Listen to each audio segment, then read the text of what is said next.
კარგი, მაშინ ამბავს მოგიყვებით.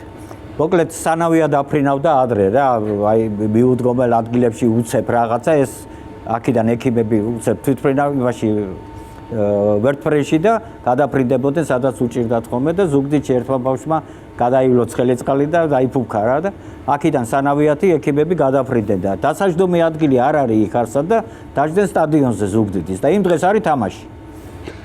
ხო არა ჯერ არ არის ხალხი და ესენი წაიყვანეს ახლა ეს მიიყვანეს სახში და ამათმა ყველაფერი ხუთიანზე გააკეთეს, გადაარჩინეს ბავშვი იქით აქეთ ყველაფერი მალამოები დაუტოვეს ის და ესენი რომ დაბრუნდნენ უკვე სტადიონი სავსეა, თამაში უნდა დაიწყოს.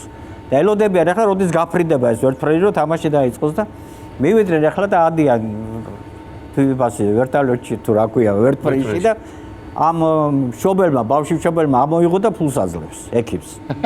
არა, ახლა 20,000 კაცი მიყურებსო, იქ როგორ ავიღედით, უნდა მოწევა სახში. არა ბატონო და არა ბატონო, მადლობთ, არა.